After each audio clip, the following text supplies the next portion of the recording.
할렐루야. 이 시간에도 우리 사랑하는 주님께서 또 아버지 하나님께서 풍성하신 은혜와 사랑으로 우리에게 허락해 주시기를 원하고, 성령 하나님께서 이 시간 우리 가운데 강하게 임하셔서 운행해 주시는 은혜의 시간 되기를 간절히 소원하고 축복합니다. 초대교회 성도들은 사도들과 제자들을 통하여서 복음을 듣고 구원을 받았습니다. 유대인들은 자신들이 어려서부터 배워왔던 율법에 근거한 신앙생활을 하였습니다. 이러한 삶을 우리는 율법주의라 이렇게 얘기를 하죠. 이것이 교회에 큰 아픔을 가져오기도 했습니다. 율법을 지키고 할례를 받아야만 온전한 구원을 받는다 이렇게 생각을 했습니다. 다시 말하면 구원을 받은 것을 자신들의 어떤 행위와 연결지었기 때문에 문제가 일어날 수밖에 없었던 것이죠. 반면에 이방인들은 구원을 받은 후에도 여전히 자신들이 이전에 섬겼던 우상을 섬기는 그런 모습들이 모습들에서 크게 벗어나지 못한 그런 상태였습니다. 유대인들은 자신들만이 하나님의 택하심을 받았고, 또 당연히 구원은 자신들에게만 주어진다라고 생각을 했습니다. 베드로가 고넬료 집에 가서 복음을 전한 일로 인해서 예루살렘 교회에 큰 혼란이 일어난 사건을 통해서도 이러한 사실을 알 수 있습니다. 사도행전 11장 2절과 3절에 이렇게 말씀합니다. 베드로가 예루살렘에 올라갔을 때에 할례자들이 비난하여 이르되 내가 무할례자의 집에 들어가 함께 먹었다 하니라고 말씀하고 있어요. 할례자들로 기록되고 있는데, 물론 유대인들은 모두 할례를 받았습니다. 그런데 특별히 여기서 할례자들 이렇게 말하는 것은 율법을 지킴으로 구원을 받는다라고 생각했던 사람들, 특별히 바리새인들을 중심으로 하는 사람들이다 이렇게 말씀을 드릴 수 있습니다.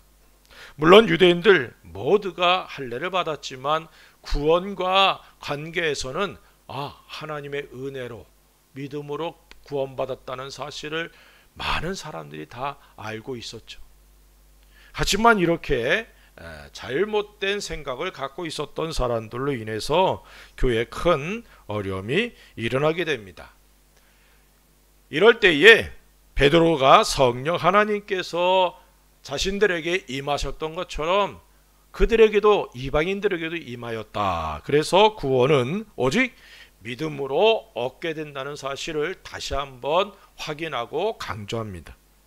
이로 인해서 예루살렘에 있는 성도들도 구원이 유대인들 자신들에게만이 아니라 이방인 세계에도 하나님께서 허락해 주셨구나, 이 사실을 깨닫게 되죠. 이방인들은 성경을 알지 못했습니다. 그렇게 구원을 받은 후에 어떤 삶을 살아가야 할지에 대해서 잘 알지 못했어요.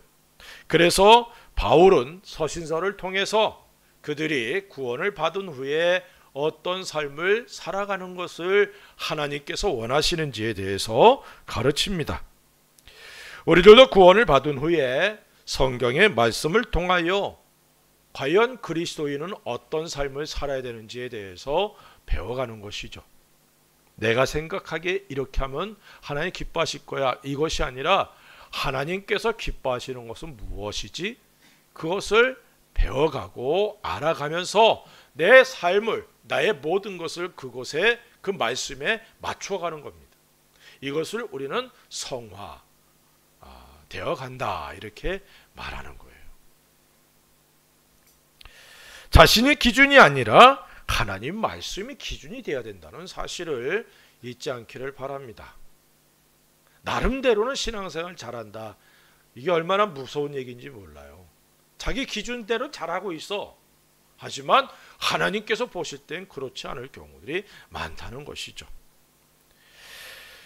하나님 말씀이 기준이 안 되면 우리들이 열심을 내는데 그 열심이 열매를 맺지 못하고 오히려 하나님과의 관계를 멀어지게 만들 수 있다는 사실을 깨닫게 되기를 바랍니다.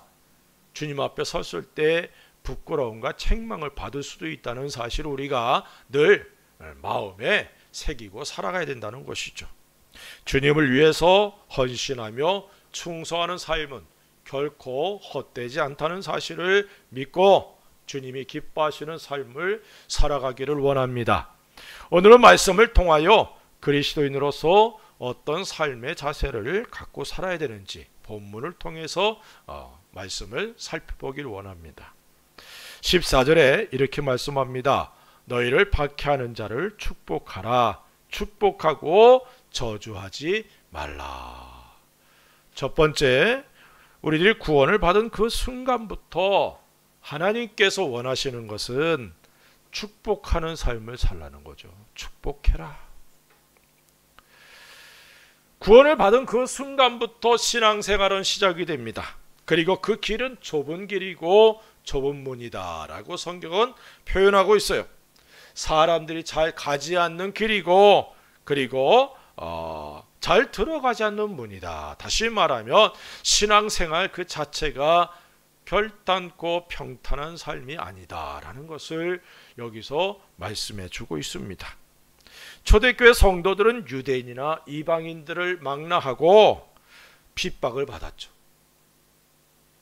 사도들과 제자들은 유대인들의 많은 핍박을 받았습니다. 스데반 집사의 순교 때에 사도들을 제외하고 모든 성도들이 다 예루살렘을 떠날 수밖에 없었던 것이 순교의 그런 영향으로 핍박이 거세졌기 때문이라는 사실입니다. 사도행전 8장 1절에 사울은 그가 죽임을 마땅히 여기더라. 죽임당함을 마땅히 여기더라. 그날에 예루살렘에 있는 교회에 큰 박해가 있어 사도 외에는 다 유대와 사마리아 모든 땅으로 흩어지니라. 사실 예루살렘 교회가 굉장히 비대해졌습니다. 그런데 밖으로 나갈 생각을 안 해요. 왜?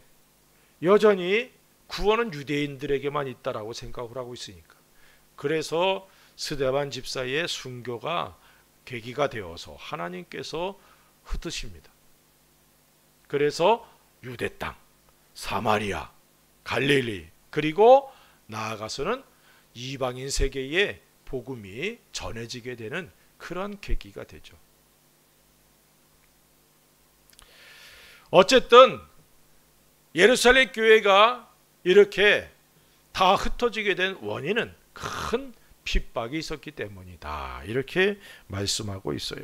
또한 사도들이 복음을 전할 때 바울이나 베드로나 복음을 전할 때 그때에도 유대인들과 이방인들에게 핍박을 받았습니다. 특별히 바울과 같은 경우는 유대인들과 이방인들에게 동시에 핍박을 받은 그런 사도죠.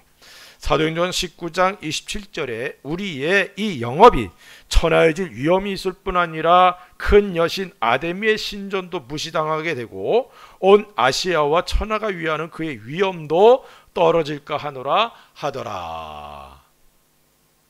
에베소 지역에서 바울의 전도를 통해 큰 부흥이 일어나게 됩니다. 그러자 데메드리오라는 은장세계 사람들을 모아놓고 그 일행을 바울과 그 일행을 핍박하게 되는 것이죠. 그들은 아데미 여신을 만들어서 그것으로 부를 축적했습니다. 그런데 바울의 복음을 듣고 사람들이 구원을 받으면서 사람의 손으로 만든 것은 신이 아니다라는 것을 알게 되는 거예요. 그러자 자신들의 영업에 큰 타격을 받습니다. 그래서 이제 사람들을 선동해서 바울과 그 일행을 핍박하게 되는 것입니다. 복음을 전하는 사람들이나 복음을 받아들인 사람들이나 핍박이 있었다는 사실을 우리는 잘 알고 있습니다. 그런 사람들을 향하여 주님은 바울을 통하여 자신들을 핍박하고 박해하는 사람들을 축복해라, 저주하지 말고 축복해라, 이렇게 명령하고 있다는 사실입니다. 사실 나를 축복하고 나를 사랑하는 사람을 위해서 축복하는 건 쉽죠. 하지만 자신을 죽이려 하고 박해하는 사람들을 향하여 축복하라는 명령을 지키는 것이 참 힘든 일입니다. 하지만 우리 주님은 우리들에게 축복하고 저주하지 않기를 원하고 있다는 것이죠. 우리들의 힘으로는 이 명령을 준행할 수가 없습니다. 불가능하죠. 하지만 복음의 진리, 하나님의 은혜와 하나님의 사랑을 깨닫는다면 불가능한 일도 아니라는 것이죠. 그래서 주님의 말씀을 따라 주님의 사랑으로 우리가 사랑하자라는 말을 할 수 있는 겁니다. 본래 우리들은 하나님의 진노를 받아야 될 그런 사람들이었습니다. 하지만 예수님의 십자가의 죽으심과 하나님의 은혜와 사랑으로 인해서 구원을 받고 하나님의 나라를 상속받게 되었습니다. 또한 저주는 끊어지고 하나님의 복으로 채움을 받았다는 사실을 잊지 않기를 바랍니다. 갈라디아서 3장 9절에 그러므로 믿음으로 말미암은 자는 믿음이 있는 아브라함과 함께 복을 받느니라. 아브라함은 복의 조상이죠. 믿음의 조상일 뿐만 아니라, 그래서 이 아브라함과 함께 믿음을 가진 우리들이 그 복을 받는 것이라 이렇게 말씀하고 있습니다. 믿음의 조상 아브라함과 함께 우리들은 하나님의 복을 받은 사람들입니다. 다시 말하면 하나님의 축복의 통로, 복의 통로라는 사실입니다. 그렇기에 우리들이 하나님의 복의 통로로서 이 땅에 존재한다는 사실을 잊지 마십시다. 주여, 나를 통해 다른 사람들에게 하나님의 복이 흘러가기를 원합니다. 이런 기도와 삶의 자세가 우리에게 있어야 될 줄로 믿습니다. 예수님을 통하여 우리들을 용서해 주시고 우리들에게 복을 허락해 주신 하나님이시죠. 우리들이 신앙생활을 한다는 것, 그것은 하나님과 예수 그리스도를 닮아가는 삶의 모습입니다. 우리들에게 복을 주신 하나님의 은혜를 생각하면서 우리들도 다른 사람들, 특별히 우리들을 박해하는 사람들, 우리들을 저주하는 사람들, 우리들에게 아픔을 주는 사람들을 저주하지 말고 축복할 수 있기를 주의 이름으로 축원을 드립니다. 예수님은 십자가에 자신을 못 박는 이들을 위해 기도합니다. 누가복음 23장 34절에 이에 예수께서 이르시되 아버지, 저들을 사하여 주옵소서, 자기들이 하는 것을 알지 못함이니이다 하시더라. 그들이 그의 옷을 나눠 제비 뽑을세라고 말씀하고 있어요. 채찍으로 맞으시고 희롱을 받으셨고, 또 십자가 못 박혀 죽으시는 상황에서도 그러한 일들을 행하는 사람들의 죄를 용서해 주실 것을 기도하고 있습니다. 이런 모습이 우리들의 삶에도 있어야 된다는 것이죠. 스데반 집사도 동일하게 기도합니다. 돌에 맞아 죽어가면서도 다음과 같이 기도합니다. 사도행전 7장 60절에 무릎을 꿇고 크게 불러 이르되 주여, 이 죄를 그들에게 돌리지 마옵소서, 이 말을 하고 자니라.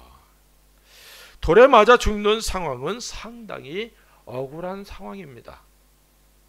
생명의 복음, 자유케 하는 복음을 전하는 일을 하였음에도 잘못된 지식에 근거하여 복음을 받아들이지 않고 돌을 들어서 자신을 죽이는 사람들에 대한 증오가 일어날 수도 있는 그런 상황이죠. 하지만 스데반 집사는 그들을 용서해 주실 것을 기도합니다. 다시 말하면 이게 바로 축복의 기도죠. 하나님의 용서가 임하기를 바라는 기도. 우리들이 복의 사람이라는 사실을 잊지 마십시다. 우리들이 축복을 하면 그 축복을 받을 사람이 있다면 그에게 그 복이 임하겠지만, 그렇지 않으면 우리들에게 그 복이 임하게 됨도 깨닫게 되기를 바랍니다. 누가복음 10장 5절과 6절에 이렇게 말씀하고 있어요. 어느 집에 들어가든지 먼저 말하되 이 집이 평안할지어다 하라. 만일 평안을 받을 사람이 거기 있으면 너희의 평안이 그에게 머물 것이요, 그렇지 않으면 너희에게로 돌아오리라. 평안을 빌어주는 것, 이것은 축복하는 일이다 라고 말씀을 드릴 수 있죠. 우리들의 삶이 축복이 넘치는 삶이 되기를 바랍니다. 다른 이들을 축복하는 일에 열심을 내시기 바랍니다. 그래서 주의 이름으로 당신을 축복합니다 라는 그런 언어 사용이 우리의 삶 속에 넘치기를 바랍니다. 형제 자매들 간에도 축복하십시다. 나아가 자신을 박해하는 사람들을 향하여서도 축복의 말을 사용하는 축복의 사람들 되기 바랍니다. 이러한 축복들이 우리들에게도 큰 유익을 주게 된다는 사실을 믿으시기 바랍니다. 저주하지 말고 축복하라. 이것이 그리스도인들에게 주신 주님의 명령이라는 사실을 잊지 않기를 바랍니다. 두 번째는 15절에 즐거워하는 자들과 함께 즐거워하고 우는 자들과 함께 울라 이렇게 말씀합니다. 우리들이 그리스도 예수 안에서 한 몸이다 라고 성경은 말씀하고 있어요. 한 몸이란 이 표현은 구원을 받은 우리들이 생명으로 연결된 공동체라는 사실을 의미합니다. 공동체기에 함께 해야 된다는 것이죠. 그래서 이 15절을 통해서 주님은 우리에게 함께 해라 이렇게 명령하고 있다는 사실입니다. 우리들이 그리스도 예수 안에서 공동체라는 사실에 근거해서 과연 우리들이 어떤 공동체인지 살펴보기를 원합니다. 첫 번째는 생명의 공동체라는 것입니다. 요한 1서 5장 12절에 이렇게 말씀합니다. 아들이 있는 자에게는 생명이 있고 하나님의 아들이 없는 자에게는 생명이 없느니라. 예수님 모든 믿는 자들에게 영원한 생명을 주시는 분입니다. 예수님을 영접하는 자를 구원받은 사람이라 말하고 그 안에 예수님이 계신 사람들을 가리켜서 구원받은 그리스도인들이다 이렇게 말하죠. 예수님이 그 안에 있는 사람들, 그들에게는 하나님의 생명이 있고 라고 말하고 있어요. 이미 생명이 주어져 있다는 것을 의미한다는 사실을 잊지 않기를 바랍니다. 예수님이 바로 생명이시기 때문에 예수를 영접한 우리들이 생명의 공동체가 되어 있다는 거예요. 내 안에 예수 그리스도가 계시기 때문에 우리는 생명을 소유한 사람, 영원한 생명을 소유한 사람들이 되었다는 사실입니다. 그리고 이러한 사람들의 모임을 우리는 교회라 이렇게 말하는 거예요. 그래서 교회는 예수님을 머리로 한 몸이고 그리고 그 몸을 이루는 각 지체들이 예수님을 믿는 그리스도인들이라는 사실입니다. 이런 면에서 우리들은 예수님의 생명으로 하나가 된 생명 공동체다 이렇게 설명을 드릴 수 있습니다. 그렇게 우리들이 행하는 모든 일들을 함께 해야 된다라고 성경은 말씀하고 있는 겁니다. 그렇지 않으면 풍성한 생명을 누리지 못하게 되는 것이죠. 우리 이런 말 듣지 않습니까? 사는 것이 사는 게 아니야. 우리들 입에서 그런 말이 나오면 안 될 줄로 믿습니다. 이 말은 풍성한 삶을 살아가지 못하는 힘들게 살아가는 모습을 말하죠. 다시 말하면 살아가는 것 자체가 고통을 의미합니다. 그리스도인들이 생명을 소유한 사람들이지만 함께하지 못한다면 그 생명이 풍성해지지 않는다는 사실도 잊지 않기를 주의 이름으로 축원을 드립니다. 그래서 힘들고 지쳤다가도 교회에 오면 살맛이 나는, 아멘, 생명력이 막 활활 넘쳐나는 그런 은혜가 우리에게 있어야 된다는 사실입니다. 그런 일에 우리가 함께 해야 된다는 것이죠. 믿습니까? 두 번째는 복의 공동체라는 거예요. 에베소서 1장 3절에 찬송하리로다 하나님 곧 우리 주 예수 그리스도의 아버지께서 그리스도 안에서 하늘에 속한 모든 신령한 복을 우리에게 주시되라고 말씀하고 있어요. 우리는 예수 그리스도 안에서 하늘에 속한 모든 신령한 복을 받은 사람들입니다. 저주가 아니라 하나님의 복 안에 거하고 있다는 사실이죠. 다시 한번 말씀드리지만 우리들이 하나님의 복의 통로라는 사실을 기억하시기 바랍니다. 그래서 우리들에게 축복하고 저주하지 말라라고도 말씀하신 거예요. 아브라함을 부르시고 그에게 복을 주셨던 하나님께서 예수 그리스도 안에서 우리들을 부르시고 하늘에 복을 주셨다는 사실입니다. 우리들의 복이 이 땅에 있는 것이 아니라 하늘에 있다는 사실을 잊지 않기를 바랍니다. 아멘. 우리의 복의 사람이에요. 복의 사람들이 모인 곳이 바로 교회라는 것이죠. 그래서 교회는 복의 공동체다. 그래서 복의 공동체이기에 행하고자 하는 모든 일들에 함께 할 때에 하나님의 복이 넘치게 된다는 사실을 잊지 않기를 주의 이름으로 축원을 드립니다. 세 번째로는 사랑의 공동체라는 거예요. 요한 1서 4장 7절에 사랑하는 자들아 우리가 서로 사랑하자. 사랑은 하나님께 속한 것이니 사랑하는 자마다 하나님으로부터 나서 하나님을 알고 라고 말씀하고 있어요. 우리 주님께서 모든 믿는 사람들에게 서로 사랑하라는 명령을 주셨습니다. 특별히 우리 주님께서 명령하신 사랑의 명령은 우리 주님께서 우리를 사랑하신 그 사랑이 근거가 되는 거예요. 예수님이 나를 사랑한 것처럼 사랑하라는 것이죠. 예수님께서 자신을 십자가에서 희생하시면서 우리들을 사랑해 주셨던 것처럼 우리들도 자신을 희생하면서 다른 형제 자매들을 사랑해야 한다는 사실을 잊지 않기 바랍니다. 사랑이라는 그 자체가 희생, 수고를 동반한다는 사실을 깨닫게 되기를 바랍니다. 일반적인 사랑이 아니라 하나님께서 원하시는 사랑의 모습으로 서로 사랑해야 된다는 사실을 깨닫게 되기를 바랍니다.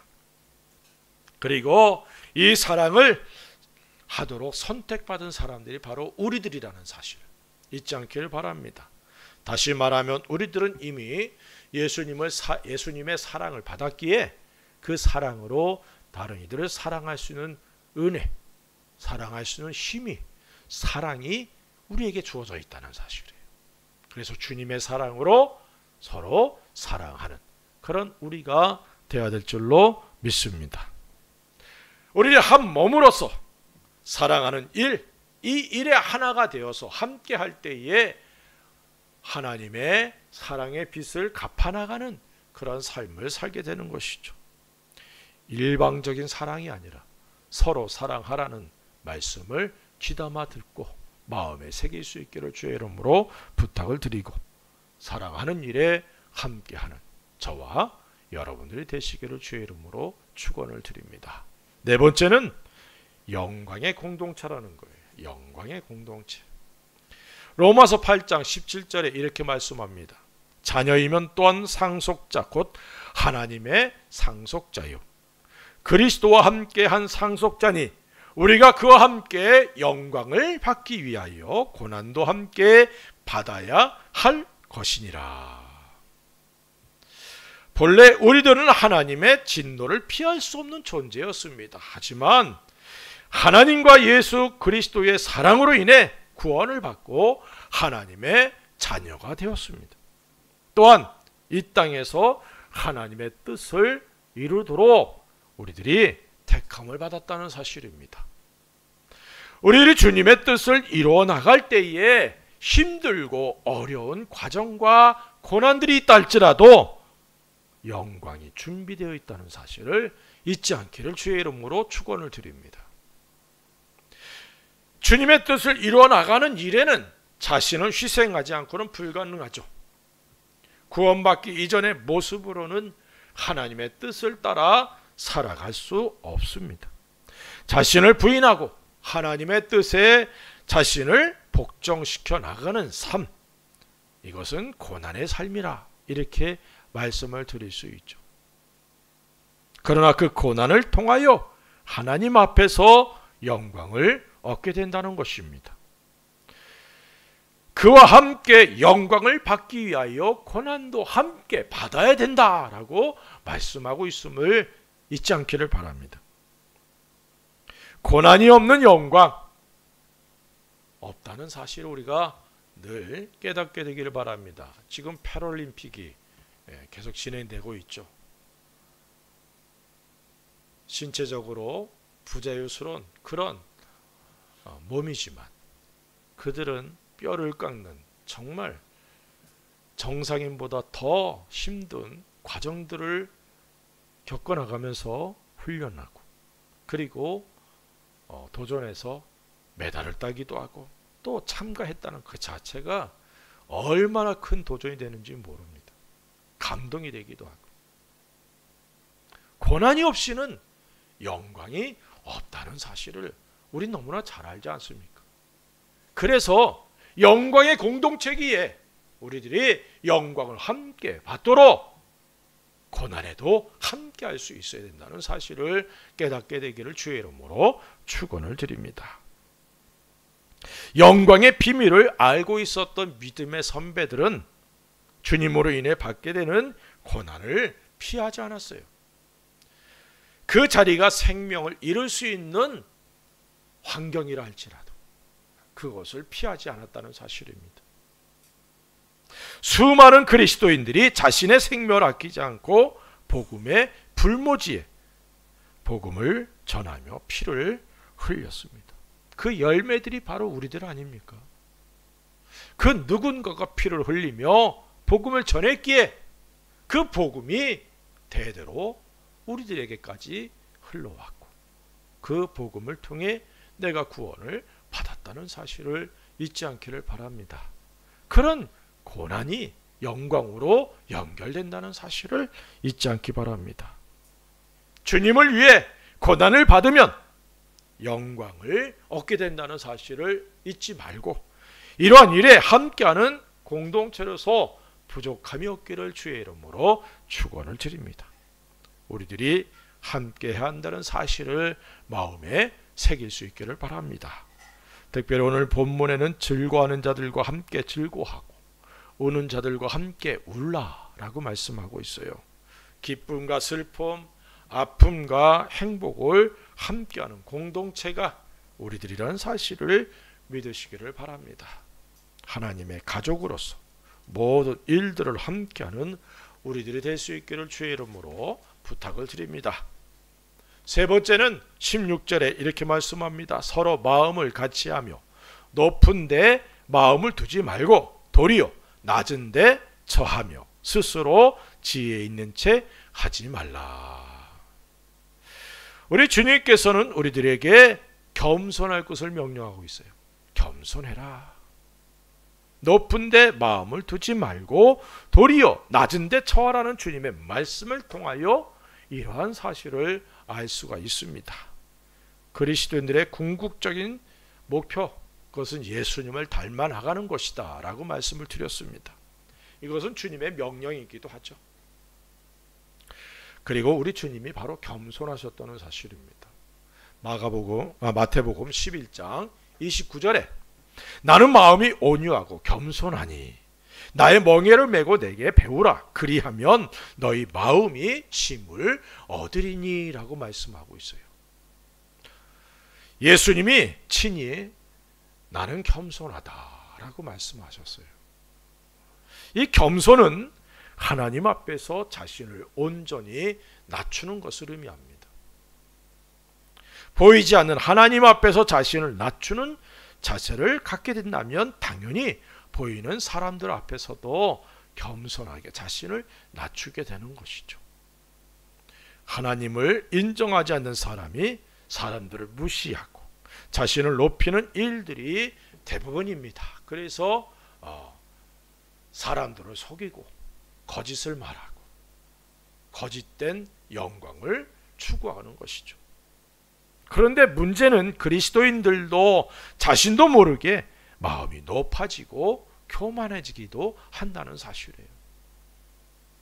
이러한 위험을 인식하고 자신을 늘 낮출 수 있는 우리가 되어야 될 줄로 믿습니다. 예수님이 겸손하셨듯이 우리 모두 겸손한 하나님의 사람들 되시기를 바랍니다. 또한 겸손은 하나님의 뜻에 복종하는 거예요. 빌립보서 2장 8절에 이렇게 말씀합니다. 사람의 모양으로 나타나사 자기를 낮추시고 죽기까지 복종하셨으니 곧 십자가에 죽으심이라. 예수님은 아버지 하나님의 뜻에 복종하셨어요. 철저히 순종했다는 겁니다. 창조주로서 피조물들에게 수치를 당하고 그리고 자신을 부끄러운 모습으로 내어놓아야 되는 그런 상황이지만 자신을 낮추고 하나님 아버지의 뜻에 철저하게 복종했다는 사실입니다. 겸손한 사람은 하나님의 뜻에 자신을 복종시킵니다. 하나님의 뜻보다는 자신의 이익이나 또는 감정에 의해서 선택한다면 그것은 겸손과 거리가 먼 선택입니다. 우리들은 예수님의 겸손을 본받아 하나님의 뜻에 순종하는 우리가 되어야 될 줄로 믿습니다. 그리고 겸손한 사람들에게 주어지는 은혜들이 성경에 많이 약속되어 있습니다. 그 중에 하나가 하나님의 은혜가 임한다는 거예요. 잠언서 3장 34절에 진실로 그는 거만한 자를 비웃으시며 겸손한 자에게 은혜를 베푸시나니 라고 말씀합니다. 하나님의 사람은 하나님의 은혜로만 살아가는 거예요. 아무리 많은 것을 소유하고 누리고 있다 할지라도 거기에 하나님의 은혜가 없으면 아무 의미가 없어요. 많은 것을 소유하고 있어도 하나님의 은혜를 간직하고 살아가지 못한다면, 또 하나님의 은혜가 그 속에 있지 아니하면 메마른 땅이 되는 겁니다. 건조한 땅이 되는 거예요. 그래서 기쁨도 감사도 삶의 의미도 사라지는 거죠. 겸손하여 하나님의 은혜 안에 거하는 우리 모두가 되시기를 바랍니다. 또한 하나님의 복으로 채움을 받습니다. 잠언서 22장 4절에 겸손과 여호와를 경외함의 보상은 재물과 영광과 생명이니라 라고 말씀하고 있어요. 겸손한 사람들에게 재물, 영광 그리고 생명이 주어집니다. 이것을 한마디로 표현하면 하나님의 복을 하나님이 주신다는 거죠. 겸손한 사람들은 하나님을 인정하는 사람들이고 하나님을 경외하는 사람들입니다. 하나님을 두려워하기에 사람들 앞에서도 겸손할 수밖에 없는 거예요.